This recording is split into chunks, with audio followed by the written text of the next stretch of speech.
Chant. Let's get going, motherfucker. Good evening, people, ladies and gentlemen. Yeah, it's been an interesting week in sport. Obviously, big story on the football front with Bolton, threatened with administration and having a reprieve for now. Lots of financial difficulties at the Wanderers at the moment. They've been in financial difficulties for quite some time. Also, another interesting story is Simon Yates winning the Vuelta. That means three separate Britons have won all three Grand Tours. And that in itself is a piece of history. No nationality has had all three Grand Tours at the same time. Never happened before. Another big story is actually the Super League has voted against continuing with the Super 8s format. And I don't know why they had to overcomplicate the postseason and the run into the Super League Grand Final. I really don't understand why the rugby league authorities here in England, well in Europe, decided to keep with this policy for 3 years. It clearly wasn't working. Fans weren't happy. The teams weren't happy. But it's telling that 2/3 of teams in the rugby league structure here in Europe and Canada voted against continuing with the Super 8s format. Basically sums up the state that rugby league is in. It's got a TV deal to renegotiate in a couple of years. There are concerns about revenues within the sport, growth of the sport, accessibility of the sport, and its exposure as well. There's also concerns about the Challenge Cup, with obviously the Catalan Dragons winning in a half-empty Wembley. There's concerns about should Wembley continue to host the grand final going forward, even though the contract's till 2027. So that's an interesting discussing point. And then talk about Wembley. Tottenham are still being forced to play at Wembley when they can, because obviously they've not been able to complete White Hart Lane on time. There's concerns that it may take until March.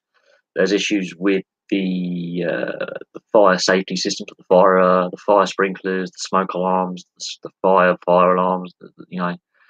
There's concerns with that, and the amount of money they pumped into the stadium. I think that's going to harm Tottenham. I think because they haven't added to the squad, they've just signed players to long-term contracts. It's fair enough, but they haven't added any new players. They haven't freshened the squad up. They were showing up at the weekend, obviously. The game they just had, they were showing up to be fallible. Other teams around them are doing quite well. There's some surprise packages at the top of the table in Bournemouth and Watford, but they fully deserve to be where they are as well, because it's down to they've made some signings, and Tottenham haven't. And with the stadium issue, they're setting a precedent, because normally when you play your first league game at home, that is your home stadium for the season. They've now, by the end of the season, they're going to have at least 2 or 3 stadiums which they would have called the home ground.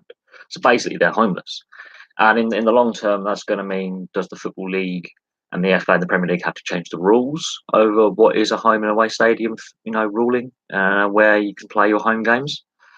And also, I'm surprised Tottenham went down the rebuild in situ, reverse, rotate the ground 90 degrees, not having, a contingency plan if they were to overrun. The concern I have is that other clubs have done rebuilds or redevelopments of stadiums far, far better than Tottenham have, and you would have thought Tottenham would have looked at some of their rivals, like Arsenal, who did a rebuild job very, very well. They stayed at the old stadium while the new stadium was being built.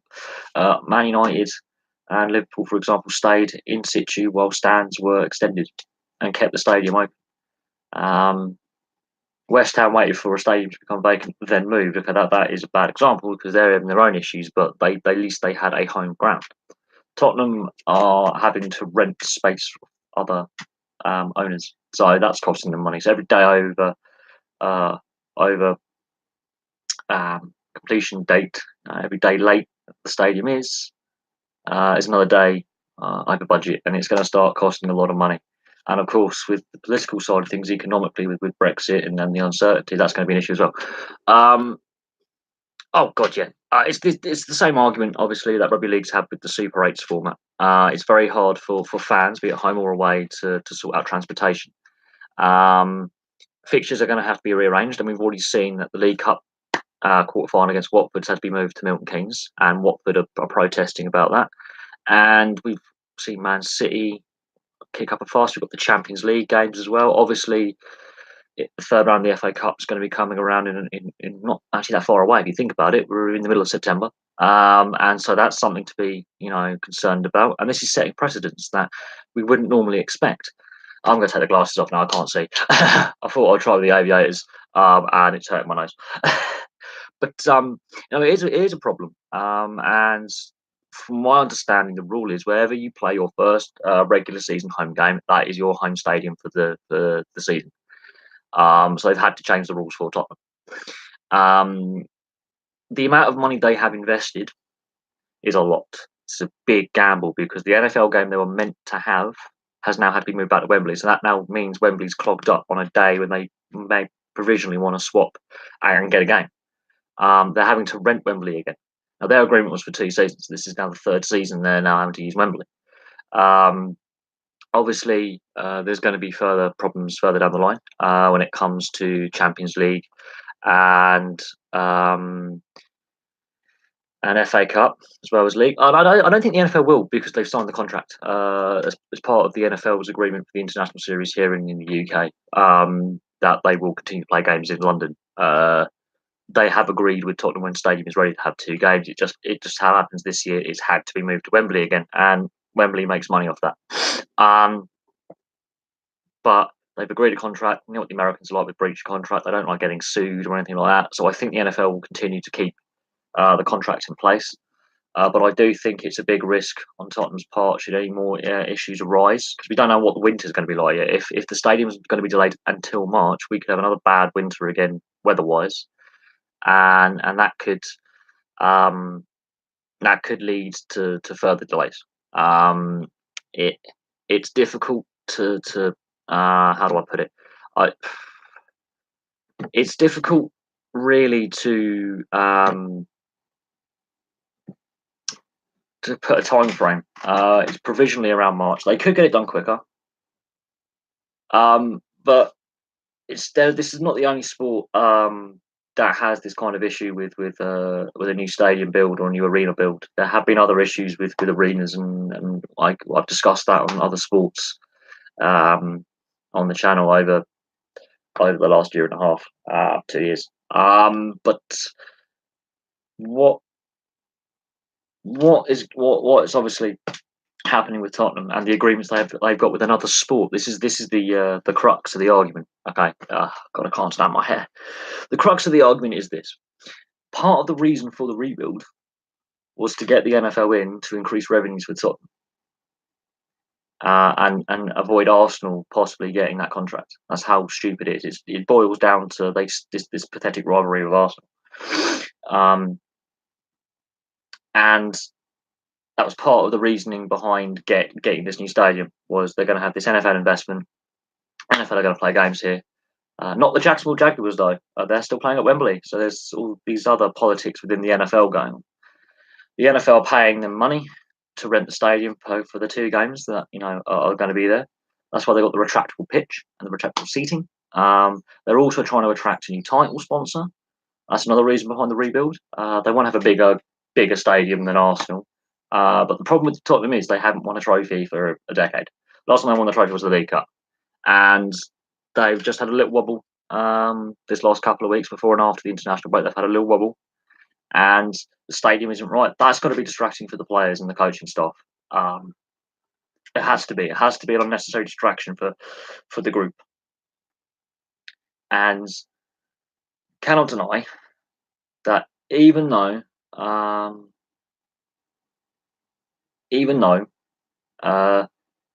Arsenal are the rivals, they did their new stadium right. Even though it's a crap stadium, they stayed at Highbury until the Emirates was completed. Yes, the Serie A video history. There's a particular period of Serie A that I'm going to look at, a particular year and a particular incident. I will get around to it. It just requires a lot of research, and because I've got family visiting, that's a lot of clunking around and sharing of internet and all sorts. So that will be later in the week. I've got a lot of my house is just a mess at the moment, so I've got to try and get books out and newspaper cuttings, and I'm going to have to do a lot of research. And the whiteboard's going to have lots of writing on it, like crazy amounts of writing. Um, it will, yes. Well, there's two bribery scandals actually in Italian football. One in 1980 and one in 2005, 2006. I'm going to look at the 2006 one first, and then we're going to go back and look at the 1981 a bit later on, because they are different, completely different. And they're the two dark stains on Italian football. You take the hooligans out of it, and the ultras. You look at 2005, 2006, and 1980. Now, in 1980, Paolo Rossi went to jail, and then he was meant to be in prison. He got a suspended sentence, and then his sentence was quashed, and he played the World Cup and got the Golden Boot, and Italy win in 1982. 2005, 2006, when all this news breaks between Juventus and AC Milan and a host of other clubs, some of whom have now gone out of business. Um, um, the game is still suffering the after effects, even though they went on to win the World Cup 2006, it's because they're good players. But the game in Italy in the last 12 years has suffered the after effects of the latest betting scandal, and the match fixing scandal. The one in 1980 was different circumstances, and there was different reasons why it happened, and there was a different level of involvement. The more recent one has more wider involvement, not just in Italian football, but other leagues as well are alleged to be involved in some kind of implication of some kind of betting and bribery scandal. And it's spread to the Turkish league, the German lower leagues. There's issues in Spain. There's a variety of issues there, but that's a very complex issue. That also has political ramifications as well, and that's where the decline of Italian football starts. It's 2006.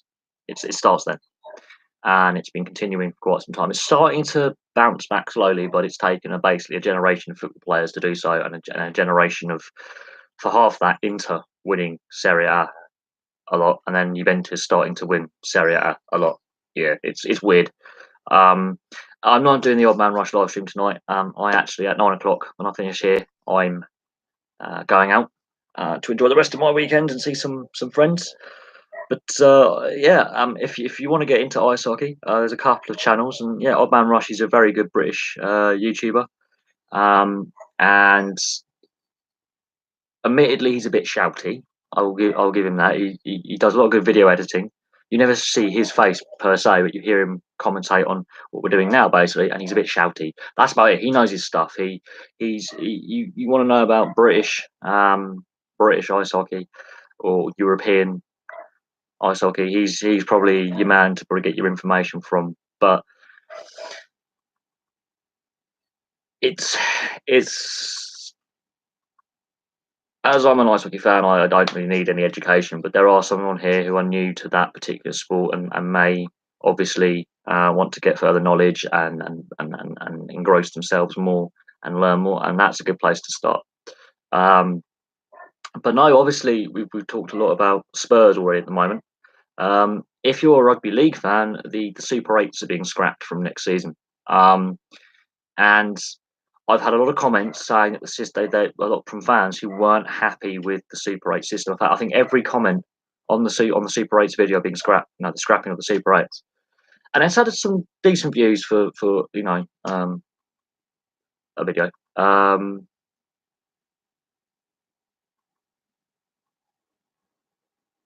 Okay. To be fair, I don't follow the non-league, so I know you do, Mike, and and when I watch your videos, I try and catch your live streams every now and then. Obviously, football's not my favourite sport anymore, but I'm surprised that when we're only just after the international break for the top two tiers of English football, and we've already had sackings in August and September.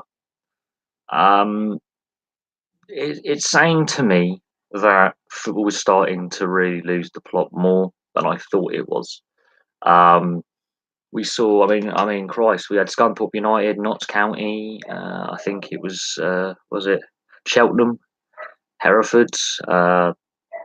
Obviously, Livingston and Kenny Miller amicably parted ways. He wasn't sacked. He just wanted to keep him playing as player manager, and they wanted him as a full-time manager. That's not a sacking as such. But we have seen a lot of managerials, changes already. And I thought last season was as bad as it was going to get. I think this season could be worse. I think more managers will lose their jobs this season than last season. Yeah, Scunthorpe United sacked their manager, and then a few days later, Notts County sacked their manager. I believe Cheltenham sacked their manager as well. I don't understand. I watch a lot of sport, and I know I talk about the NHL a lot. It's because of my favourite sport, but there are certain teams that took them a long time to get back to being reasonably successful. Like reasonably successful, it doesn't happen overnight unless you're Vegas Golden Knights and they do special things for Vegas reasons. But the Washington Capitals with that squad and that coaching setup took 5, 6, 7, 8, 9, 10, 11, 12 seasons, and some of those seasons they were really bad. Barry Trotz, who won the Stanley Cup as manager of and coach of the Washington Capitals in the NHL, he was there for 4 years. It doesn't matter what sport you're in. Success does not happen overnight. It does take time, unless look at Man City. They got bought in 2007, and they didn't win a trophy until 2011, and then they haven't won it every year. And yeah, Rangers. It's not that it takes time. You've had to completely rebuild your club off the field and go through several promotions to get back to the top table, and you're not the best club in Scotland anymore. Um, and unfortunately, there's a minority of Rangers fans who get delusions of grandeur every season who think they're going to win the league. I think I I like seeing my teams win, and I'm an underdog fan. You got to look at the teams I support, and if you look at the video of the teams I support, actually the teams that I actually would happily watch every game, and they're the teams that I want to win every year. A lot of them are underdogs when it comes down to it for either financial reasons, fan base, the fact that there are bigger clubs out there, more successful clubs out there. It does take time to build not just a one-off win, but a constant level of success. Constant. I mean, Manchester United, when Alex Ferguson went there, they nearly sacked him after several times in the first couple of years. He wasn't guaranteed to keep his job, even though he'd done really well with Aberdeen, and that's what got him the job. He wasn't guaranteed to last as long as he did. They nearly sacked him a lot. um, it takes time. I think that's where the amount of money is got out of control. The fact Hereford, there is no money in the non-league. There's no big finances in the non-league. That's what I call a really mind-boggling decision, because it does take time to assemble a playing squad, get the off away from the match side of things, where the performance side with the players, because obviously I'm trying to compute multiple sports in my head. So you got to look at England in 2005 in the Ashes series. That England team took several years and two captains. Bearing in mind, you had Nasser Hussain, and then you had Michael Vaughan, and it took two captains for them to get to that point where they were the best cricket team in the world for about 5 years. It took a good 4 or 5 years for that Ashes series to happen, and then there was the 5-0 whitewash in the next Ashes series, but for the most part, England have actually had a better Ashes record than Australia, and have been higher in the world rankings than Australia in Test cricket for most of the last decade and a half. But it took a good decade and a half before that to get to that point. So there you go. It doesn't happen overnight. Sometimes it's a generational thing. We just have that group of players that come through together, like the class of '92 at Man United. If it wasn't for the class of '92, I don't think Alex Ferguson is as successful as Man United manager as he was. That group of youth players who came through at the same time is one of the reasons why they won, so many trophies together and won the treble in '99. If it wasn't for that youth team and the youth setup at Man United and such a good crop of young players coming through at the same time, they wouldn't have won as much. Guaranteed. Good manager that Alex Ferguson was, he would not have won as many trophies as he did, and the team wouldn't have been as good as they were. But then you got to look at Arsenal. Okay, Wenger, he did have an immediate impact, and within a few seasons, yes, they started winning trophies. But he did keep a lot of the old core, Tony Adams and Steve Bold and Winterburn and Dixon. They were leftovers from before he was there, and he took them on, and he stuck with them until they retired. So they already had the building blocks in place. They just got the right manager in place. It is interesting though that now managers are not getting that long. I don't think it's actually the healthier way to go. I think the immediate success thing of these new owners, these wealthy individuals demand instant success. It doesn't happen. You got to take sport out of the equation and look at business. Look at big business or small, medium-sized business. It doesn't happen overnight. To be a successful business, you have to start somewhere, yes, and the growth has to be sustainable.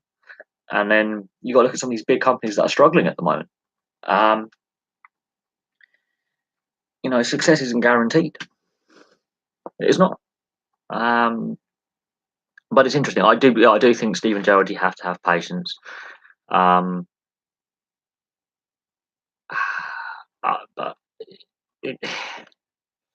as I say, yeah, Steven Gerrard, it will take time. I'm assuming that's about Doug Shepherd, the Bracknell Bees coach. I don't think it will take that long for him to settle in. To be honest, there's a lot of players that he coached in previous seasons there with him, and the other players that were already there are part of a good leadership core. I think you got the right mix of grit and determination and youth and excitement. And I was at last night's game against the London Raiders, Romford Raiders, and there was 20 minutes of me just wanting to scream because there were mistakes being made. But it's the beginning of the season. There's some players who played for the team before who went to Basingstoke, come back. It's all when you're a new coach and you brought a lot of players in, and there's a lot of players going out, and then you've got leadership core, and you've got your leaders from you brought in, and they've been at your previous club. It does take a while to blend that all together. And of course, with some of the players having to leave, Karpov, Richter, and Huang, and they've got to get two players signed. That's going to be interesting. What happened with Bolton? Bolton, when they got relegated from the Premier League, obviously went into that slippery slope of decline. They had money problems. In the Championship, they got relegated to League One. They were threatened with administration before. They bounced back up. The current owner, Ken Anderson, bought the club with a lot of debt. He didn't actually sort out the debt straight away. There was a loan that was negotiated under the previous ownership, and it's been badly handled. Basically, they're skint. They've had a decent start in the league, but they are on. It's going to be a long haul for Bolton. What's happened is it's basically given them some breathing space. But if they don't get promoted this season or get into the playoffs and get those extra games or have a good cup run, revenues are going to be a bit difficult. I'm not going to lie; it's going to be a bit squeaky bum time for them. This may give them a year, 2 years. I wouldn't be surprised if there's further, financial instability at the club going forward. But if they were to even get in the playoffs or get automatic promotion, I don't see them surviving in the Premier League for more than a season if they were to go up. And if they were to go down, then they are really in trouble. The problem with Rangers is the board don't give time. I think it's not just the board. It's a mismanaged club that's been mismanaged, for a long time. It's not just the board; it's the fans as well, because they are the most successful domestic club of all time. Actually, not just in Scottish football, but in world football, they've got the biggest trophy cabinet for trophies won. Even though it's a lower, level of quality, they've won the most trophies of any football club ever. That's more than Real Madrid and AC Milan and Barcelona and Man United. They've got more league titles. They've got more cup titles than any club ever. They've got more silverware. And because of that history and the dominance they've had in Scottish football, and they've got a fair few leagues over Celtic, and they've got a lot more than Aberdeen and the other clubs and Hearts and Hibs. They are far ahead. And it's good to see Hearts at the top of the Scottish League by a distance. I think it's good to see Hearts running away with it a little bit. I want to see a new team lift that Scottish title because I think that's the one way Scottish football's going to fix itself, is if it doesn't go to Celtic or Rangers or even Aberdeen. I think if Hearts win it, that's going to be good. And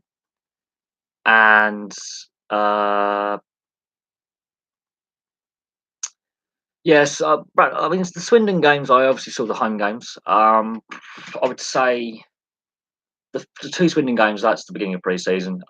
You're going to have a lot of rustiness. You're going to have a lot of sloppy play. It's not going to be fully intense. It's not going to be like going hell for leather as much. Romford, we've now played them 3 times and beat them 3 times. I think obviously didn't see the first game. I saw the pre-season at home, and yeah, they tore them apart. Last night it was weird going to a game on a Saturday. It was at home, but that's how the fixtures have been worked out. Last night there was a period where we were on top, and their goalkeeper Michael Gray was having a mare, and then they scored 3 unanswered goals and tied it at 3. We went to 4. They went to 4. He went to 4 all, and then we just kicked on in the third. It's beginning of the season. I'm not angry with that. I'm actually pretty happy with a win. I think if the sign of a good side at any level is if they face adversity, can come out the other side and win ugly. And it wasn't a perfect display. I'm not angry. If we win every game like that, I'm happy. But I can see us losing some games like that. I think this season is going to be a lot different than last season. I think on the Basingstoke Bison, they have not had an easy start to life post Doug Shepherd. But there's a reason why all their good players left. There's a reason why the women's Basingstoke team is no longer there, and that's because no one knows what's going to happen this season with the rink issues. It's bad. I'm not gonna lie, it's bad at their rink. It's got worse. I don't. No one knows what the future holds. I think this is going to be the last season the Bison play in Basingstoke. I think. I think they're going to have to merge or move, and they're going to have to find a solution. I think the Basingstoke Council got to find a solution as well because they own the rest of the land around it. It's a badly dealt with situation down the M3. I'm not going to lie. And I have concerns that they're not going to be able to finish the season. I haven't seen Liam Morris, so I can't comment on a player I haven't seen play. But I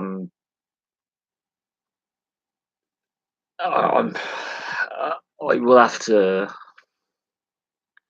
We'll have to, obviously when Bracknell play Basingstoke, that's when we have a chance to see, him play. So there we go. I think it would probably be better if Hearts would win it. If I'm honest, I think Aberdeen have had their chance the last couple of years to close the gap on Celtic, and I think Celtic have now hit the brick wall. I'm not sure about Aberdeen having enough. I think Hearts would be even better because it really then makes things change a bit and makes because Edinburgh is a very wealthy city, and if a team from Edinburgh can win, that's that could be a lot of investment, but even if Aberdeen wins, I think it has to be anyone other than Celtic. I don't think Rangers have enough. I think they've had a good start under Gerrard. I'm not going to deny that, but the Europa League's going to take its toll on them this season. I think Celtic, because they failed to get in the Champions League, that's going to affect the coefficient, which is a flawed UEFA system, and we can discuss the coefficient and the plans to bring in a third European Cup competition for clubs. Is it going to replace the Cup Winners' Cup? Are they going to bring back the Cup Winners' Cup?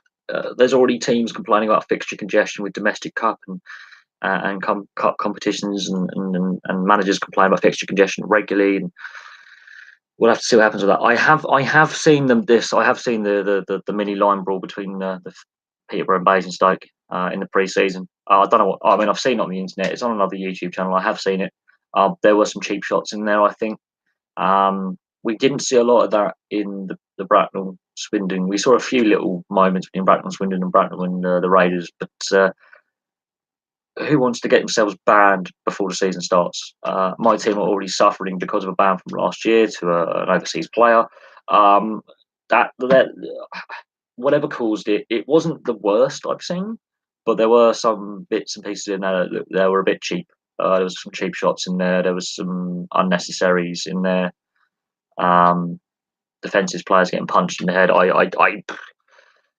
have seen the footage. I have seen it on YouTube, on British Hockey Fights UK. Yeah, Tom Ralph had limited game time with Brighton when he was with us. He was a bit part player, and he was on a two-way contract. Um, he's solid. I wouldn't say he's the best young player that we've developed in the Bracknell system, and we've developed some good players through the Bracknell system. But we'll have to see what happens going forward. And we have to see what happens with the Elite League, because there is that 12th spot open that they want to fill, and they want to have had discussions, and other teams have. This is what I can't stand about certain players, giving away stupid penalties. Obviously, Bracknell have the issue with only playing with one import player for the first 4 regular games of the season. We've got 2 more regular games of the season left to go with just the one import, so it gives us another week to find a player. And you got to look at the amount of suspensions players have had. There are some players who cost their team, and I think they are coach killers. Unnecessary penalties are coach killers, because, okay, admittedly, British ice hockey is not the most intense and the most financially rewarding of the ice hockey leagues, but in the NHL, you the way it works with the salary cap and long term contracts, and the way the trade system has been changed since 2005, and things like that. That can cost you that could cost you a playoff spot. That could cost you a Stanley Cup final. Uh, it, it it is a coach killer. I've seen that there's been a fair few players who've had some misconduct penalties so far. I don't know if there's been an instruction to the officials department to crack down on back chat or disrespect with official. Um, I have noticed in previous years that certain players have a reputation for giving too much verbal back to the officials. I think, obviously, every season, at the end of every season, or it doesn't matter what sport you're in, every official will have the referees meetings regularly throughout the season. At the end of the season, the referees give all their reports on how they feel they've done themselves, how the players have behaved, how the games have gone, if there's any rule issues. I think something's come up with the fact that certain players have regularly been, giving the verbals too much and disrespecting the officials. Yes, butt ending is stupid. Butt ending is stupid. It's almost as bad as a spear or a slash to the head. It's completely stupid and unnecessary penalty. I love the physicality. Don't get me wrong. I love it when they do have the line brawl, when they do fight, the passion goes up. But that is an unnecessary penalty, because that's going to aggravate the opposition, and that opposition may have that player who may just need that kind of intensity to wake up and score a couple of goals and move the puck and bring other players into play. So sometimes it's not always, you got to work out your opponents so you can aggravate and get off their game, and if you do aggravate them, that puts them on their game. You need to work. I think that comes down to coaching and poor discipline is not necessarily the most successful teams. The most successful teams normally have the fewest penalty minutes. They normally have good special teams, and a good penalty power play, and a good penalty kill as well. And if you're giving away countless penalty after countless penalty, eventually it does start to make it harder to win games, or be competitive in games. As a Bracknell fan, I know that we had a high penalty count last year, and there were 1 or 2 players that were, gave us a high penalty count last year, and all 3 of those players have gone. One's suspended, one's gone to Invicta, and one gone to Basingstoke. Three highest penalty, the three highest, you know, penalty minute holders. They've all moved on. I think that says enough for itself, doesn't it? My thoughts on Vettel, I haven't seen enough of the F1 to really comment. I do think, though, that there's a lot of politics going on in the sport at the moment. That's one of the reasons why I've started to fall out of love with F1 more and more, is the amount of needless politics and client teams and junior and I think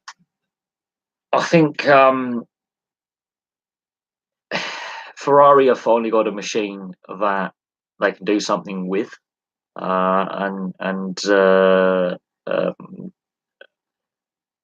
Raikkonen has shown on the odd lap on a qualifier that he can do it as well. But at the same time, there's only one or two teams that can compete for race wins unless there's a torrential downpour or a crash on the first lap. It's pretty much known who's going to finish where. There are other issues with like the aerodynamics of the cars, and um, the rules and regulations make it very difficult when you're designing a car to actually have wheel-to-wheel racing where they're literally 2-3 wide going into corners. This is why I like watching the touring cars more. That's my personal opinion on it. I know there are F1 fans out there. I used to be an F1 fan, but because there's a lack of wheel-to-wheel racing and the car behind cannot follow as close, and the DRS is another thing I don't like. And we saw with Marcus Ericsson's massive accident at Monza. The DRS goes wrong, and this is why loads of fans and loads of engineers were saying, "Why are you putting this in? This is going to kill someone." Thankfully, Marcus Ericsson walked away unscathed, but that was a massive shunt and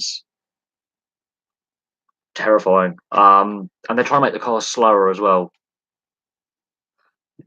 I don't think F1 is the most challenging motorsport anymore. I think there actually are other ones that maybe a bit slower or a bit faster. It doesn't really matter in the actual top speed of the vehicles. That's possibly more challenging than F1. I think there's too much tech on the cars now. I think the aerodynamics they've got and the regulations, the tyres are hopeless. I'm not gonna lie. I can't stand races being won via pit stop. They've got to be run on the track, plain and simple. I think all the machinery for all the teams should be more equal, so that it is purely down to driver skill. And then you can definitely say who is the greatest driver of that crop or that year. Another reason why I watch NASCAR and touring cars, because the machinery is equal. It's far more fun to watch when you've got 20, 30, 40 cars that are pretty much the same for horsepower output or torque power to weight ratio. And if you've got rear wheel drive versus front wheel drive, and then there's ways in the regulations to balance that, make it an even playing field. I like watching it more. I think Vettel, yes, he has won a lot of titles, but they weren't with Ferrari. I think Ferrari have. I don't know if you know re-signing Raikkonen was the best move. I know Raikkonen's been a great servant of the sport and the Formula, and him going to Sauber, which is basically Ferrari's sister client team, junior team now, which I think shouldn't be the case. Sauber were a great independent manufacturer back in the day. I think, Raikkonen going back to Sauber is a fitting farewell for him, because obviously that's what they gave him his breakthrough into F1. But I don't know. Bracknell are playing tonight. They are playing Invicta away, and I have no idea what the score is, so I'm going to have to check the score quickly. Just have to check the score because no, I don't want to go away. Why is that? Go away. So let's just have a quick look at the Bracknell Invicta score. So I think they're nearly finished now. I think they'll be finished by now because they had a 5:15 face-off, I believe. So they should be done. But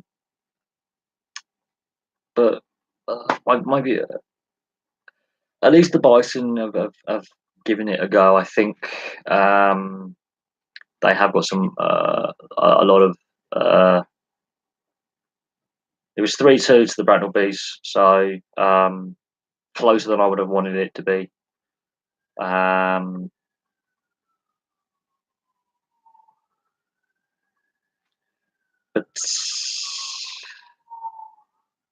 and the Raiders have beaten Streatham 3-2 as well. Uh, and Simon Yates has won the Vuelta España, so that's something interesting.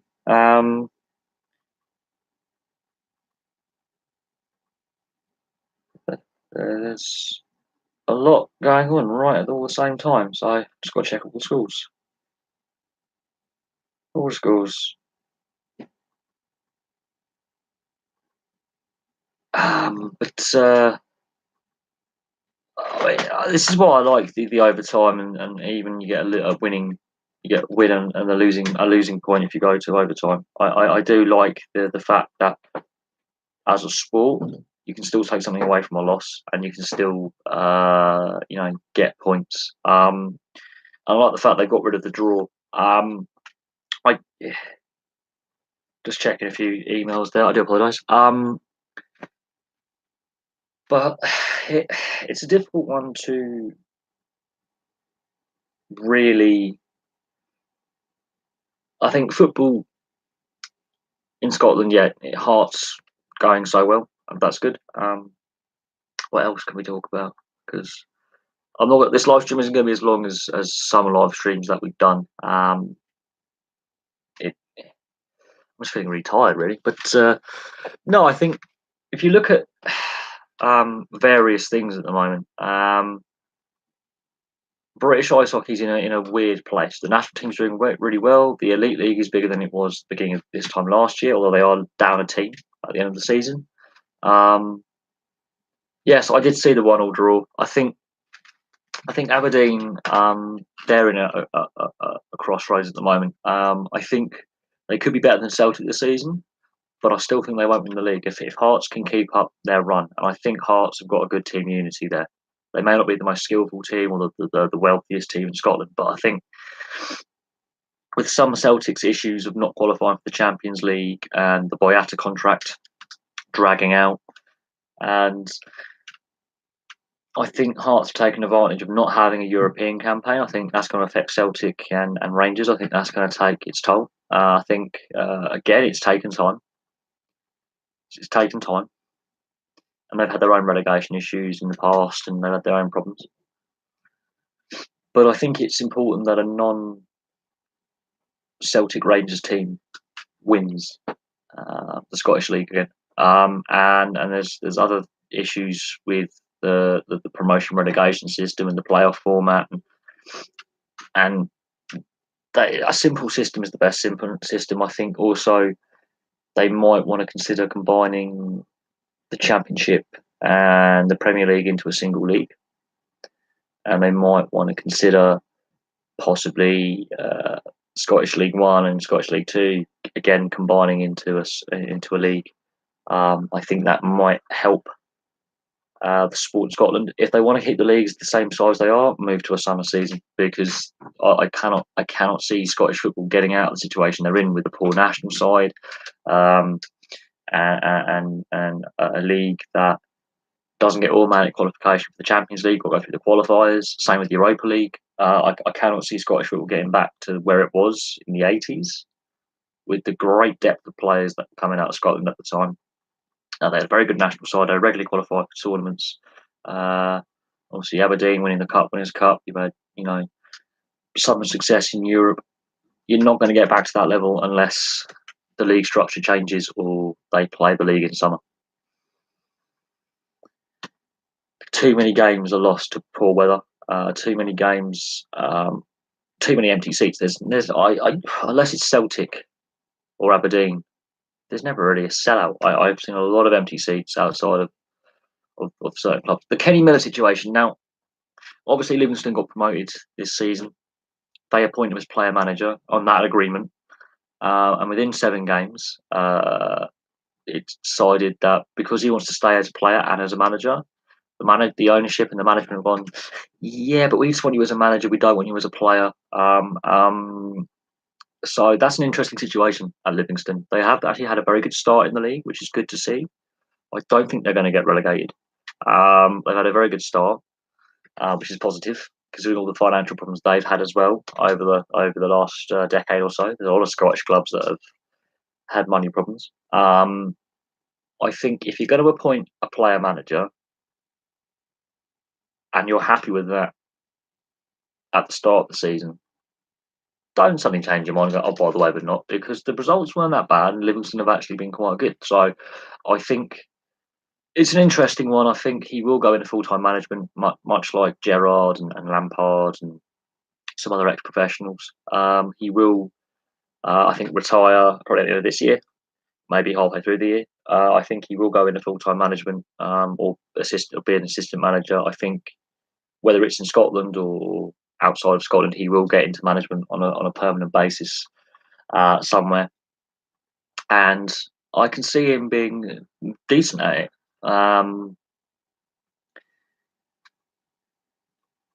He's an interesting character. Of the way, obviously, he left Rangers in the last season under a cloud with the Graham Murty sacking, and there was other things going on. That's you can debate that as much as you want, whether he was in the wrong, he was in the right, whether the club were wrong or right. But the whole of last season was really badly handled by Rangers. They had several managers. I think you could debate, whether Kenny Miller was right or wrong to do what he did, whether Graham Murty was right or wrong to go, well, I don't want you around my club, I don't want you in my squad, and whether the ownership handled the whole situation well or not. That's completely open to any debate you would like. Kenny Miller is a fiery character. You kind of need them occasionally. He's not a bad goal scorer for whatever level he's played at. Apart from I think the Premier League, he struggled a bit in England, but playing in the Championship, he was very, very good. Playing in the Scottish Premier League, he was very, very good. Decent striker, not the best conversion rate, but he could put goals in. And I think he will possibly make a very, very good manager. I think the Livingston situation, when they did, were happy to have him as a player manager at the start. I don't understand why their mood suddenly changed within 7 weeks.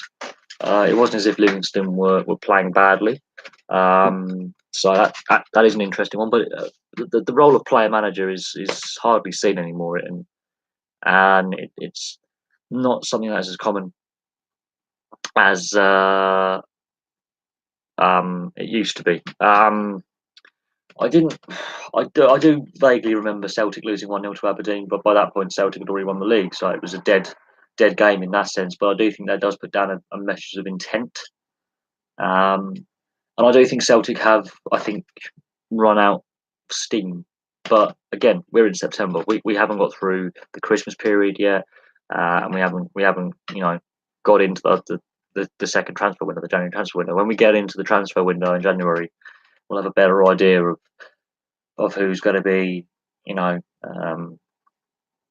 winning the league or competing for the league. I think Celtic have got some issues, and we can discuss the UEFA coefficient as well if you would like. I mean, I think because no Champions League involved from a Scottish club for the first time in a long time, that is a problem. It's a big problem because the way the coefficient works, and Scottish football has, in league standards, it's starting to not be where they were. You go back 20, 25 years, yeah, they were the Scottish League was up there. They were producing quality players.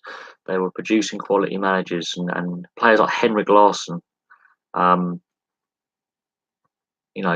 were in the league. Now, yeah, I don't know, if it's a generational thing. You might have suddenly out of nowhere a crop of young players, much like the class of '92, come through together at a club or just across the board. It could be a generational thing, but it's been 20 years without tournament football for Scotland.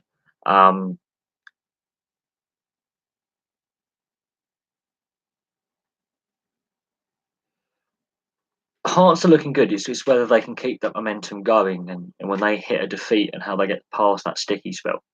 But yeah, at the moment they're looking very, very good. It's just when they do hit that first defeat, does that become a second defeat? Now, the one thing in Hearts' favour is they do not have a European club campaign to deal with. Celtic and Rangers do, and that's the thing that's in Hearts' favour is they have less games this season, um, which means they can focus on the league and they can focus on the Scottish Cup if need be, or the Scottish League Cup if they're still in it, and then they can focus on the domestic silverware. I do think Celtic have possibly gone as far as they can. I think Brendan Rodgers is an exceptionally overrated manager because you look at him at Liverpool, he just couldn't hack it at Liverpool. His time at Liverpool wasn't the best. He signed Andy Carroll. So we'll have to see. But Hearts are looking good at the moment. They've got a good team unity. They're playing well as a group. And it's going to be a really, really interesting season. If they can keep it up, this could be an interesting season. It all depends when that first defeat comes and how they if they have if they have a string of defeats and a wobble, or if they just keep going like a steamroller. I think it's the best thing for Scottish football to happen is if Hearts or Hibs or Aberdeen, one of the other big clubs in Scotland, win it. If Celtic were to win again, I think that's more damaging for Scottish football than if they don't.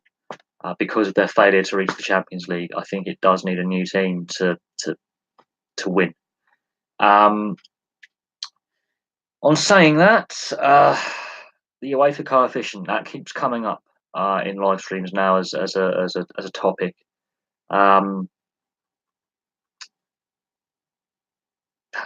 We have seen, the Italian Serie A used to have 4 Champions League teams, now they have 3. That was because, again, the decline of Italian football.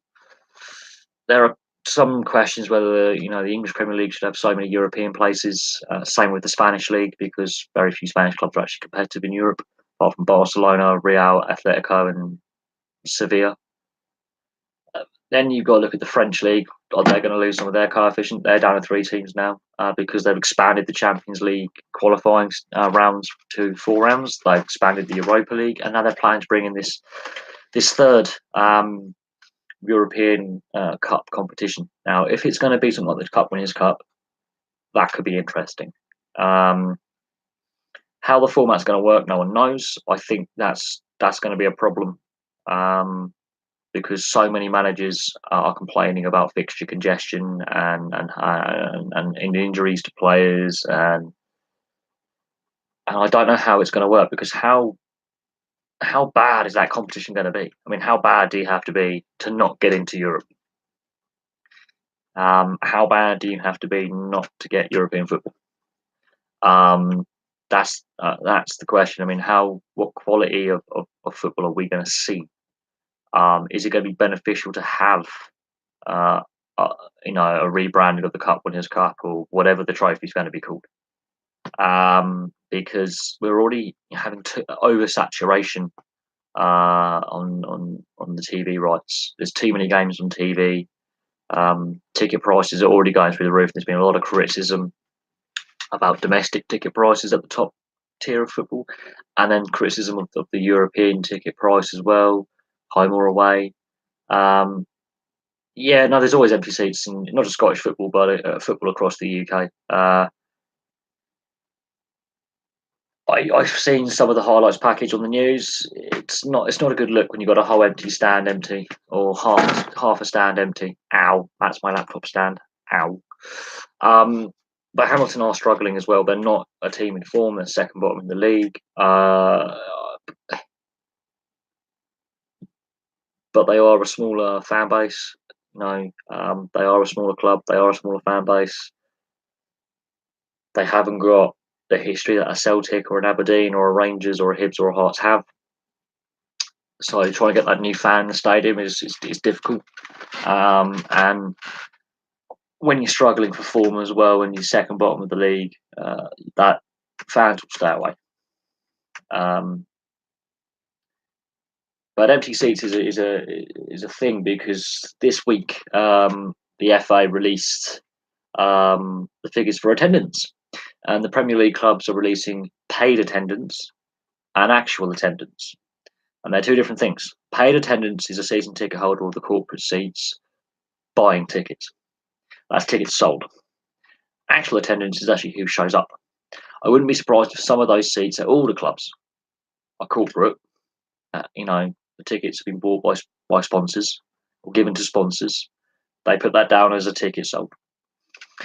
And then that sponsor, that company, obviously gives out these gratuities to their staff, and the staff get given these things on as a monthly bonus or whatever it is, or a quarterly bonus. You get a package of tickets, and people just forget about them, don't go, resell them on via resale sites, which is coming under there. That resale sites are coming under criticism at the moment, and people don't go to the game.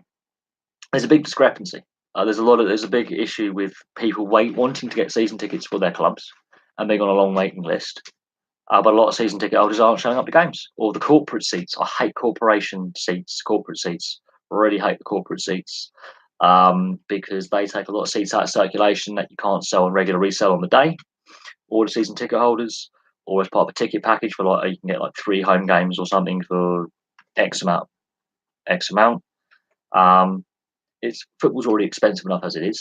You've got to imagine a family of 4. Let's say a family of 4, your average family of 4, right? Let's go wife, 2 kids.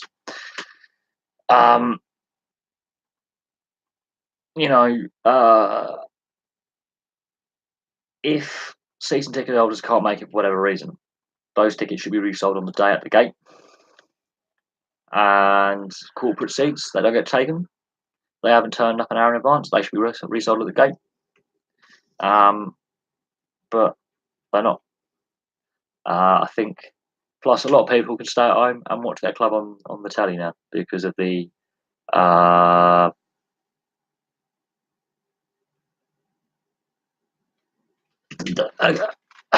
domestic cup. If they bring back the Cup Winners' Cup, that means you should go for your domestic cup competition because you can then automatically get in Europe. But at the moment, if you win the League Cup and the FA Cup in England, you're automatically in European competition. You win the League Cup, you're in the Europa League, and if you win the FA Cup, you get in the Champions League. Automatically, it doesn't matter where you finish in the league. I think if you're the Cup winner or you're the Cup runner-up, and the Cup winner's already in Europe, you should go into a Cup Winners' Cup. That was what the Cup Winners' Cup was all about until they got rid of it in 1999, which I thought was a mistake. I felt it was wrong. Looking back on it, now I was 10 years old at the time. The Cup Winners' Cup was discontinued, or 9.5. But honestly, the domestic cup winners, or if domestic cup winners are already in Europe because of league finishing position, then by all means, whack the runners up in. If the runners up are also in there because of league finishing position, then you draw out of a team that isn't in that European qualification position. But it's the money side of things, and I haven't quite discussed. I have discussed this on one video, but I haven't gone into great detail. I don't see how it can work now with the way they've expanded the Europa League, which was the old UEFA Cup, and the way that the Champions League now has 4 qualifying rounds plus a group stage plus the knockout stages. Rosenborg. Let's have a look at the Rosenborg score. I don't think I'm going to be able to check this somehow. All right. Rosenborg. That's it. It's 2-2 at the moment.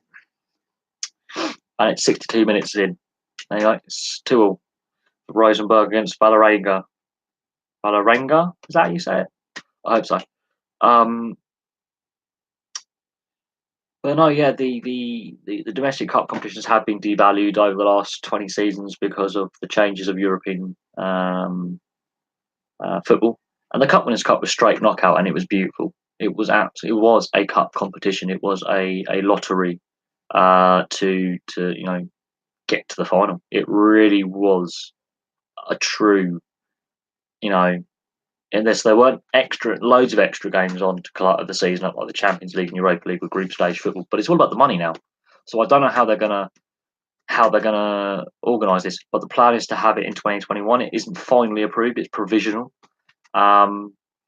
But as we've already seen with La Liga wanting to take games to the US, and Girona and Barcelona have applied to have first overseas La Liga game, and it means Girona will be the home team, and they're playing in Miami. That's the plan. And the backlash against the La Liga proposals could see a player strike. It could see a player strike, and it could see wider issues within the sport because there's a growing disconnect between fans and the powers that be. Anyway, the constant tax scandals in Spanish football with players and managers and clubs avoiding tax and not going to prison is unfortunate, and it's not a good look. The players are threatening strike action. The federation is oohing and ahhing whether it's for or against, and they're sort of indifferent, but they're not overly positive. They're more negative about it. La Liga, if they forge ahead, could actually harm themselves more than they grow the game. I can't see the MLS being happy either. Even though it's their off season, I can't see them being happy because Miami's already trying to. Obviously, David Beckham's got his new Miami franchise, and obviously he wants to establish his Miami team and get players signed and various things like that. I don't know if it actually helps the MLS grow, but it's an ongoing thing. We'll see what happens. They've applied for permission to the US and Spanish federations to play the game there, but the players have basically said, "You do it, we go on strike." So the players' union is holding a big card here. Now, if the league say you can't do that, then there's all sorts of ramifications. Norwegian football in the 90s, Norway had a very good national side and developed a lot of good players like Ole Gunnar Solskjaer and Henning Berg as a defenseman, defender. And you had, Ronny Jonsson and Eric Bakker. The Premier League had a lot of Norwegian, like Tore André Flo, Morten Gamst Pedersen. A lot of Norwegian players in the 90s and 2000s played in the Premier League and in the top leagues in Europe. It's not as Norwegian football is not as good as it used to be. I will admit that, but there was a good generation of players between the 90s and the 2000s, both men's and women's teams. There was just what I call the Norwegian golden generation. They really developed some good players in that period.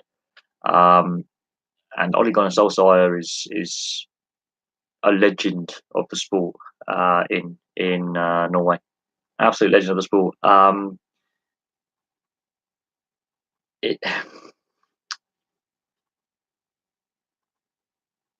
Yes, Canelo winning is a joke. Contaminated meat, come on. A lot of Mexican athletes have fallen foul of contaminated meat. Some of the excuses some of these athletes come out with when they get caught to try and defend themselves is laughable. It really is. Gagolkin was rightly evasive, obviously, in the press conferences, and he says there's going to be a third match. He wants to, do him. But I think Gagolkin is older. I didn't see the actual fight, but it is a problem that he, doesn't get a lengthy ban for it. And drugs testing in boxing is very patchy. It's exceptionally patchy. If you're not training for a bout, you don't get tested. If you're in between bouts but you're not in training for it, you don't get tested. It's a very patchy sport. There is no year-round testing. There's been allegations of more boxers. It's not just performance enhancing; it's also recreational drug use as well. The fact that it goes on. It does go on. I wouldn't say it is another nail in it. It's not in the coffin, but I do think it's a blow. It is a severe blow to sport. Boxing is a sport with issues as well. A lot of problems with boxing. There's been a lot of fatalities of boxers having early deaths who are still boxers, not retired, dying suddenly. The spate of them in the last couple of years, I think the refereeing standards and the judging standards are poor. I think the Floyd Mayweather announcing that he wants to fight Manny Pacquiao again. I mean, Christ, these guys are getting on a bit, and Floyd Mayweather likes hugging men rather than punching them. The Conor McGregor incident at the UFC, and after his bout against Floyd Mayweather, which I think was just a travesty. I think the Logan Paul KSI fight was a joke. Boxing is a sport that is in a right mess. Don't matter what way you look at it. It's in a right mess. I'm not gonna lie. It has been having problems for a while. There's a lot of problems with the sport. A lot of problems with the sport. I think I don't know how long boxing can continue as it is. It will obviously stick around, but I don't know how long it's going to continue as it is. With the whole ongoing discussions about CTE and concussion and brain injury and head injury, I can't see boxing continue as it is, especially with amateurs not having to wear headgear anymore. I don't know how long it can continue. I don't. That's the problem. Boxing in its current state, it seriously needs a lot of change and soon, because there is it's a ticking time bomb of, okay, there's definitely more than just Canelo cheating. There's more boxers out there who are taking steroids or other performance enhancers. There's more boxers out there who have issues with recreational drug use as well, and alcohol. And because the testing regime is poor and lax and patchy, it's a problem. But the only way a sport can, improve its image is from within. It's all well and good, sports fans, the media, saying that this sport has an issue.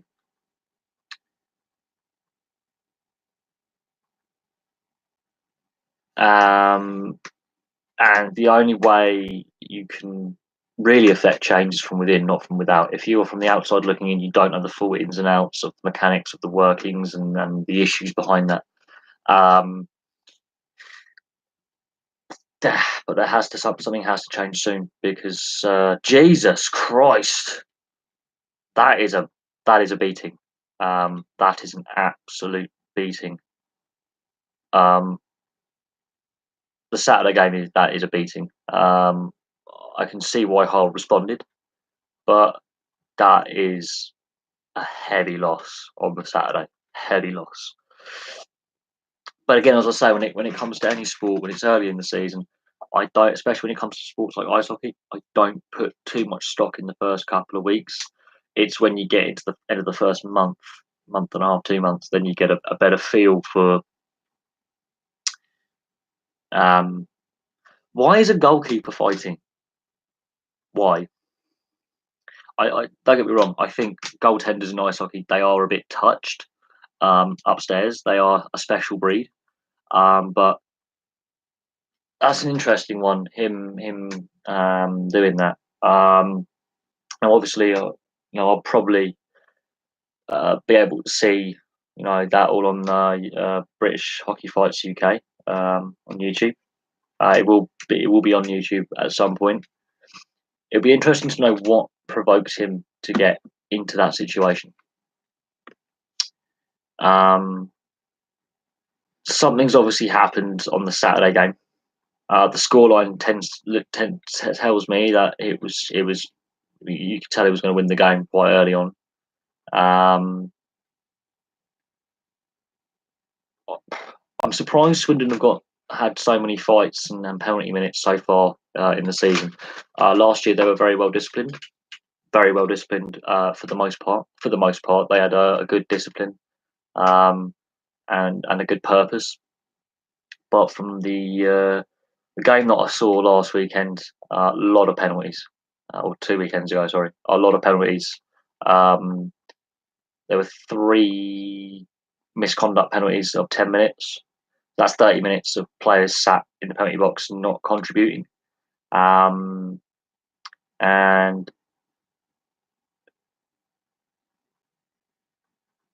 okay, so there was definitely provocation or accidental, deliberate, or otherwise. Goalie interference when it comes to ice hockey, it doesn't matter if it's in the UK or in the NHL. Last year, that this rule was not enforced very well, and it was very confusing trying to explain to new fans what goalie interference is. And I was at a game last year, and there was a casual fan sat next to me, and I couldn't help but overhear his conversation. And I explained what my goal interference was, which was no one knows. There is a reason the blue paint is there. I've seen last night there was a couple of moments where there was that's a bit close, and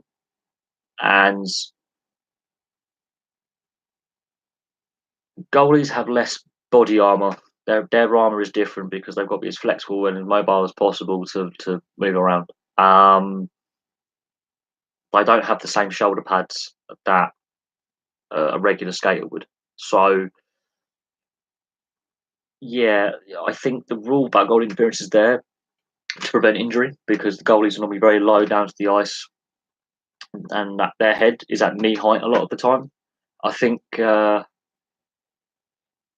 obviously whatever's happened to provoke him,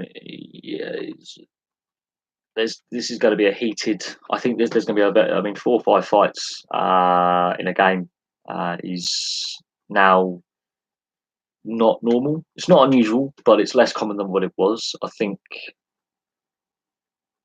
although last year fighting was definitely up. Fighting, I felt, was up last year. There were more fights last year. There was a lot of them. We got the Christmas, and we'd already equalled the season before's fight totals for both the old English Premier League ice hockey and the National League. You combine what the fights were. So fighting was definitely up. Um,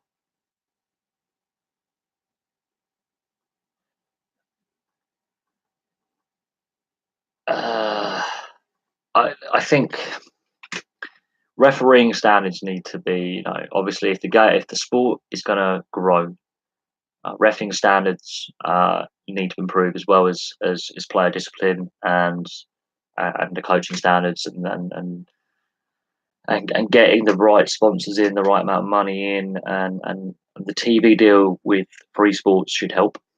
Hopefully, they get more and more games on the TV, but they're not overdoing it at the moment. I think they've got the balance just right, just to pique the interest. With once every 2 weeks, there's a game on the weekend, so it's not in your face regular oversaturation, but it's enough just to get the casual fan looking, going, "Oh, this is what the sport's about."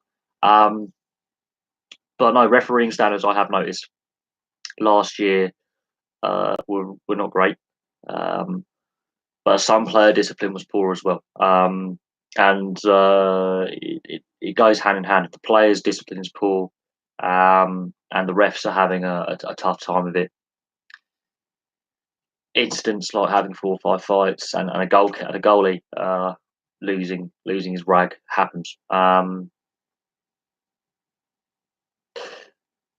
I think there's about 4 or 5 refs actually. 3 that do regular, but there's a limited pool of officiating. Matthews, I think, is possibly the worst. Evans isn't much better. Pickett, I think, is the best from what I've seen. But again, because there's a limited pool of officials, that's going to have an effect. The only way, the game is going to grow is also if the officials get respect. I wouldn't say old school's a problem. I just think Matthews has had a decent start to the season. I think he's reviewed his notes and he's sat down and he's reviewed, and his interpretation of some of the rules is changing a little bit. He's had a decent few games reffing us so far. He's still occasionally. I think it's Pickett. Um, he allows the game to flow, and he referees sensibly in the sense that he uses common sense rather than blowing everything up. He, you know, blows the serious stuff and lets the minor stuff go to a point where he starts to go, right, that's enough now.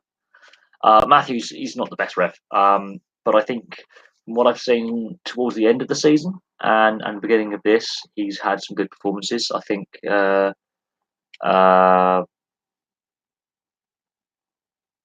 I think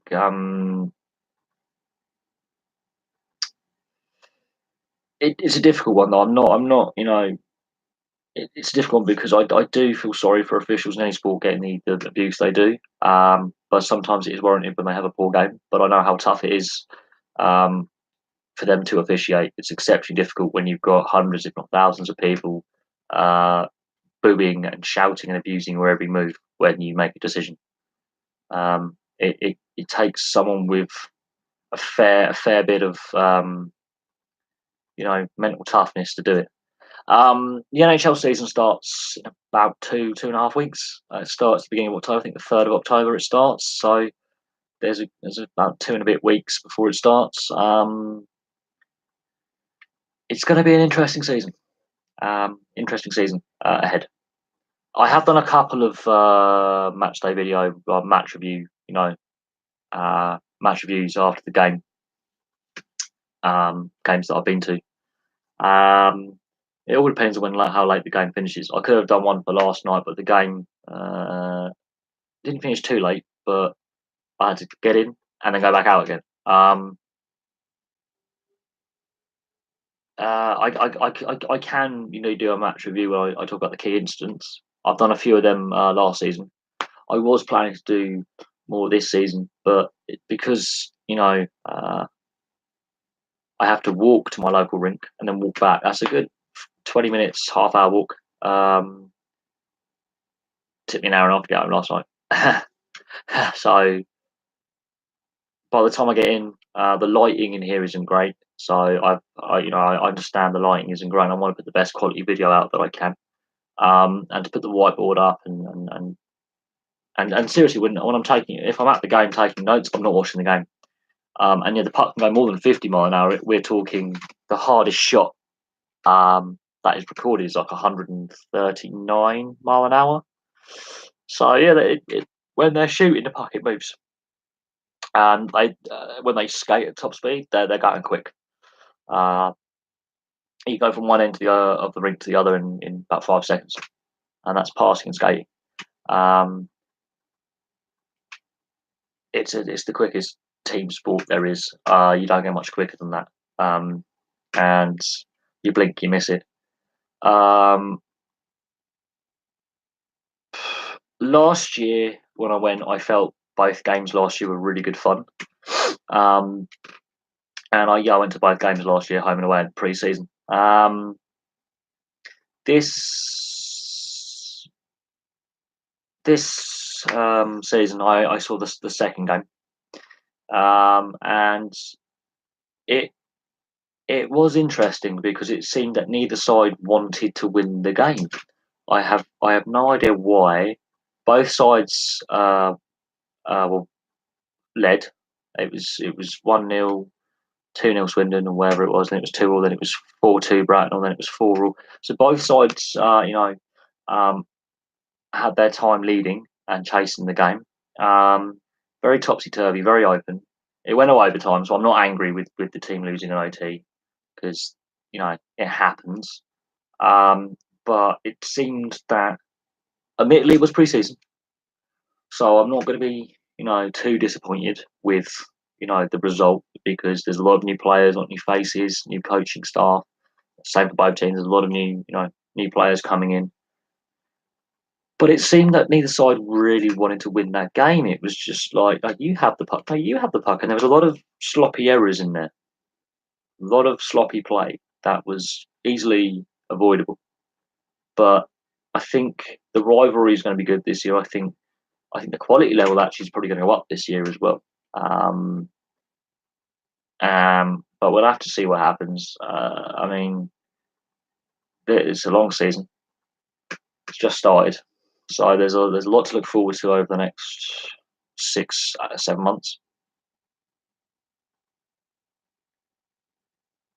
And I think it is. Yes, it is too early to try. I don't predict anything. I don't predict anything. As last season for me proved, with the NHL, the Premier League, um, the World Cup. I think the World Cup was the closest I got to a prediction right. I think the Rugby League World Cup last year, it was so mental watching some big name teams really struggle and some lesser teams do really well.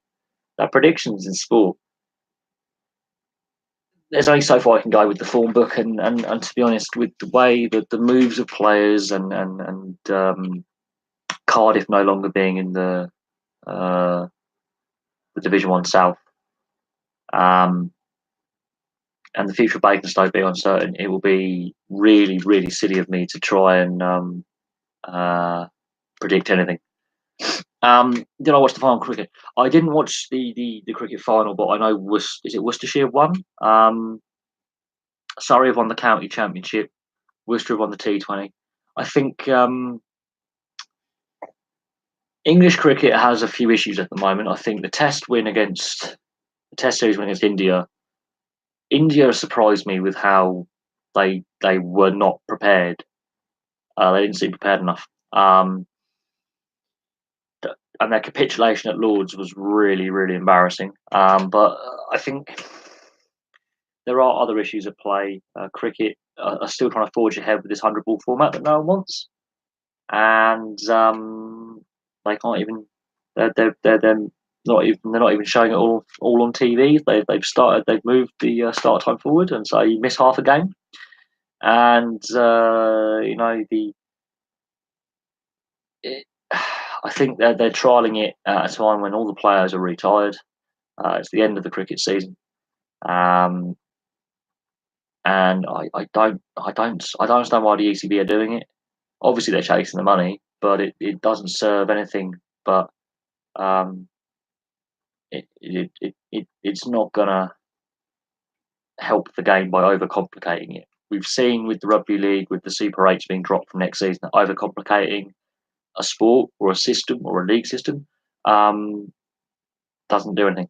I will check out the video that you just sent there at the end of the live stream. Because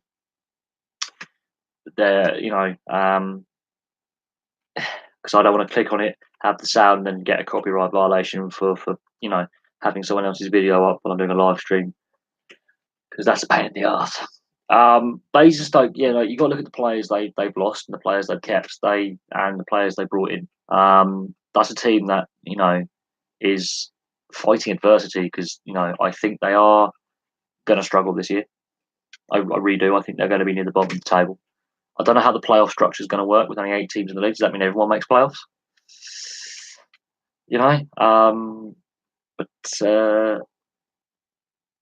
Basingstoke are in a situation where their future is very uncertain. And the type of player they've signed, they're not as good as the players they had before. There's a lot of cast-offs from other teams in there, and then you've obviously got to try and gel that together as a unit, a cohesive unit, and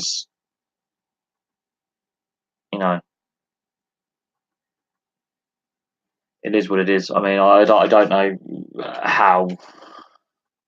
how long that they're going to be going as a team.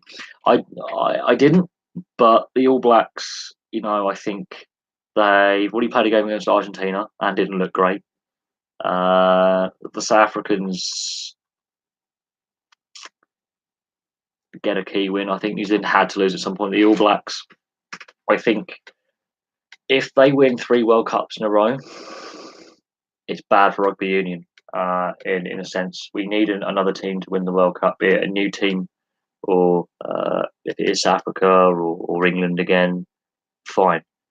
But if New Zealand win 3 World Cups in a row, that raises questions about how international rugby and domestic rugby and the Super Rugby is formatted.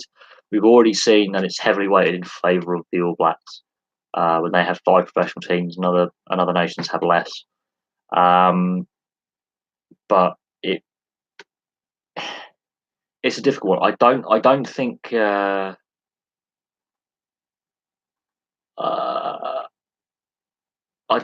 I don't think the All Blacks will win a 3rd World Cup in a row. They are still obviously favourites, but I do think we're going to have a surprise at next year's World Cup in Japan. I think I don't think this All Black team is as good as the All Black teams that have gone before. Goal kicking's an issue. I think that's where they lost the game against Africa. If they get their kicks at goal, they win the game. A friend of mine's South African and watched the game, so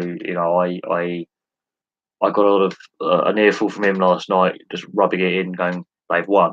But again, the Australians lost to Argentina as well, so it all is being turned upside down in the Southern Hemisphere. Australia got a lot of problems, and the old Israel Folau thing, is he the right guy to have in your dressing room with some of his, off-field indiscretions with his views on the LGBT community?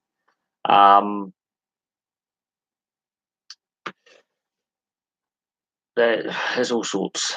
But I think that the All Blacks are not as good as they were 2-3 years ago. I think South Africa are in a transition phase, and so yes, by all means, they're going to have a good game every now and then. They cannot be as bad as they were the last couple of years. Australia are in a mess. Argentina are stabilising in the Rugby Championship, so it's a. I don't know if this New Zealand side is overconfident or is peaked as a group, but there are definitely it's reaching. If they win a 3rd World Cup in a row, questions have to be asked of: is the system of rugby union, internationals and at club level, weighted too heavily, shall I say, towards the All Blacks and New Zealand? The races being allowed to play the Northern Cup, yeah, well, they did apply for the Elite League. I think it's because some other teams are. It's the way it's been done. It's just the way it's been fixtured. It's a difficult one, but I think it's just the way it's been fixtured by the various governing bodies of the league. I think obviously they applied to join the Elite League, and then they got rejected for that. And we'll have to see what happens at the end of the season this year and next summer. But it's just how it's been fixtured. It just works with the fixturing, because I think some of the teams that are in the Northern Division 1 are playing the cup in the South, because we've only got 8 teams in the Division 1 South this year, because Cardiff aren't there. So that's affected the cup competition. So we'll have to see what happens. I'm not against it. They obviously, the ownership group there obviously tabled a bid to get into the Elite League. And take over the old Edinburgh Capitals vacant slot. There's other teams that could go in there. I think they could be preparing the Murrayfield races to enter the National League. We've already got the Solway Sharks playing in the National League, so there could be another league structure change next year. We'll have to wait and see. The Moeen Ali Osama comment.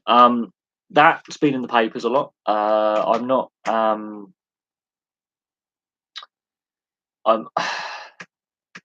This is obviously post ball tamper game, which happened obviously beginning of the year.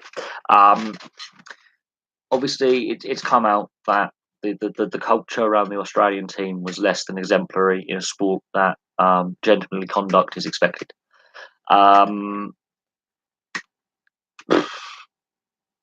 There's been a lot of bad blood between both Australia and England when it comes to cricket for quite some time. A lot of it's fueled by the media, but there were certain players playing for both teams who really didn't like each other very much. And I think it's wrong. Yes, he's a Muslim. Big deal. Yes, he's a strict Muslim. Big deal. I don't have a problem with Moeen Ali playing for England. The comment made, I think, is wrong. The Australians do have an issue with racism in not just their sporting culture, but in society in Australia. There is an issue. He doesn't name them in his book, but various sections of the media, including the Daily Mail and other broadcasters and publications, do know who the player is.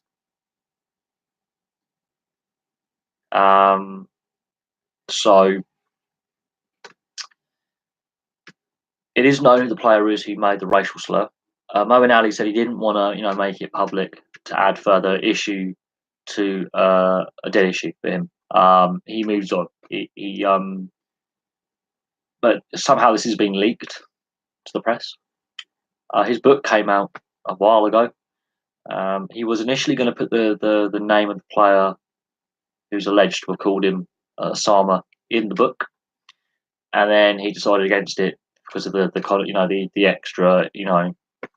I think he was publishing the book when the ball tampering scandal came out. Whether it's one of the players who got suspended, like David Warner, which wouldn't surprise me, we don't know. But obviously, the name is in the cricketing domain. There are those obviously who do know who the player is. There is an investigation going on into the comment, and they will look at the match report in 2015 from the umpire's point of view if a complaint was made, because he did make the press at the time. It's only come out now, so it's 3 years. 3 years ago that this alleged comment was made to Moeen Ali. The general public don't know who the player is who made it. I have a good idea. I think it is Warner. Definitely, I have a suspicion it could be. It maybe though Mitchell Johnson, because he's now retired as well. So there's a couple of players who were playing for Australia at the time who aren't playing for Australia now. But we've had Tampagate, so that's still very fresh. I think that would be adding salt into the wound. But there is an issue within Australian society at the moment with racism. It has been for quite some time. It's a well-known issue that Australians have. I think Hashim Amla has suffered similar verbals when he's been sledged when South Africa have played against Australia. So Moeen Ali is not the first player of Pakistani Muslim origin to receive this kind of verbal sledging at the hands of the Australians. I think Hashim Amla has received similar. But it is a serious allegation that is made. The fact that he wasn't willing to name the player to avoid the embarrassment and the press intrusion and the questioning is actually pretty decent of Moeen Ali. In the initial writing of his book, his biography, his autobiography, he does name the player, and then he decided with the publisher to drop naming the player.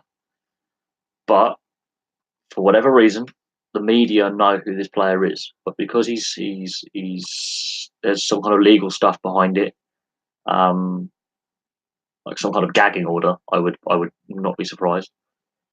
It hasn't come to light yet, but there is an investigation. It wouldn't surprise me if it was David Warner, though. Would not surprise me at all. And if it is, I think he doesn't deserve to play cricket again.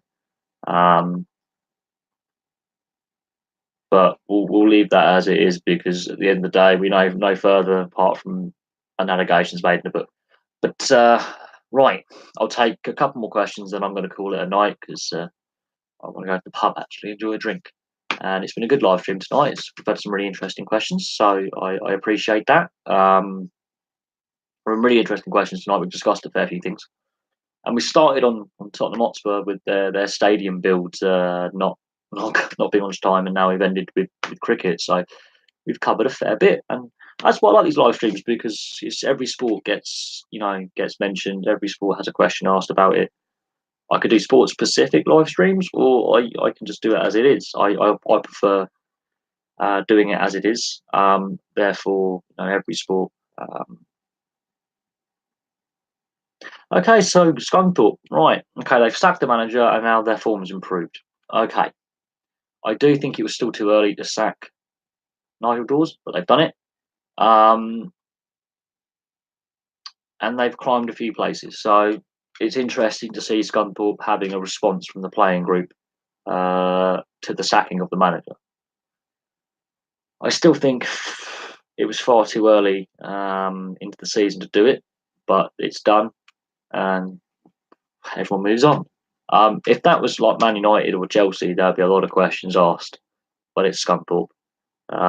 So the compensation arrangement is a lot less. But again, the football culture of hiring and sacking managers very, very quickly, which was at the beginning of the live stream. So if anyone here wants to watch the live stream back after we're done, the same question about managers getting sacked. The amount of compensation that clubs have to pay managers must be extortionate, absolutely extortionate, unbelievable. Because the questions about what's happening with Bolton came up as well. They've gone through a lot of managers. Okay, but no, it's good that Scunthorpe United have responded to the managerial change, and the players are making a statement there. Obviously, the club wants to get back to the Championship. There's more revenues to be had in the Championship, although the Championship, debt levels are very, very high. But Scunthorpe want to get up the divisions. I think every club's ultimate goal is to get into the Premier League, and ultimately, if they're good enough, win the thing. But yeah, I'll take one more question, then I'm going to call it a night, because we've had a good live stream now, and I did say we'd finish around 9 o'clock. So any more questions? I went, we do have knowledge. You get job for a while. Yeah, this is an issue. I will finish on the Louis van Gaal. Yes, some of the deals when a manager gets sacked or moves on before the end of a contract, he cannot get another job, otherwise his compensation package is less. That has been known. Yeah, the compensation. So what's in there is, let's have a look at a manager, Eddie Howe. It's a good one because he won't get the sack because he's a good manager. He's probably on or Pochettino. He's on a 5-year extension. They're two good managers who are doing a very good job at the clubs they're at. Now Pochettino signed a 5-year extension. Let's say he gets another year, 2 years into that, and there's a wobbly patch. Tottenham are really bad. They don't like the new stadium. They're feeling a bit. They're not feeling the atmosphere. They're struggling on the field, and Tottenham sacking. He's got 2 years left on his contract. Same with Conte. Conte is obviously having a massive row at the moment with Chelsea over his compensation package because he had a year left on his deal. Notice Conte hasn't got a new club who've taken him on. There's a few managerial vacancies floating around various leagues, and he hasn't got a job. It wouldn't surprise me if part of his agreement of leaving, yeah, he's arguing about the amount of compensation, but part of the agreement is if you want to get your full amount, you don't take another job. For every month you're in a job, you get X amount less. Or if you take a job within the next year or 6 months or however long was left on your contract, you get 50% of your compensation. But Louis van Gaal, yeah, there were rumours and allegations that he deliberately turned down employment because of the compensation package he received from Man United for being replaced by Mourinho. It's an issue within football. The amount of managers getting sacked, that means a lot of compensation packages have to be organised between the clubs and the managers. And when they sign contracts, it will state if you sign an 18-month contract and you've gone within 12, X amount of money comes your way. Look at David Moyes and Big Sam, for example. They were David Moyes was on a 6-month end of season contract. He kept West Ham up. Big Sam was on an 18-month contract. Only survived 6-7 months. So he's got a year worth of compo. He's good at that. Big Sam is good at getting the compensation package. He will be in a job, won't see out his contract, get sacked, or find another job. But part of his compensation package says he's got to wait so long before he gets another job. And he's probably done that very well, where his compensation package will run for another 6 months, and he will get a job within the next 5.5. Just before his compensation package runs out, he'll get another job. But yeah, no, Lou Van Gaal did get a fair compo from Man United, and but Man United haven't had to go through a lot of managers since 1986. They've had 5 managers, and one of them lasted 25, 30 odd years, and that was Sir Alex Ferguson. So they haven't had a lot of managerial turnover. It's only been in the last few years that they've had 4 managers in 7 years. Since 1986, they've had 5 managerial appointments at Man United. So their compensation package, they haven't got one. They're not used to a compensation package. Whereas Chelsea, Abramovich will probably have lawyers on the phone as soon as he signs a manager to a contract. This guy is probably the average tenure for a manager at Chelsea is about 9 months, so a season. 6 to 9 months is the average time that a manager stays at Chelsea. So Abramovich probably already has his lawyers, his contract lawyers, already writing up a compensation package for said manager. It wouldn't surprise me if he has some kind of system in place where he already has a lot of contractual lawyers that he's hired, writing up termination of contracts and clauses into contracts for managers. Right, there we go. I'm going to call that there. Thank you for all the questions tonight. It's interesting we ended up on managerial compensation packages. I didn't think we'll end up on that, but no, it is a complex system. And that's where a lot of money wasted in football goes, is on compensation to managers who get sacked.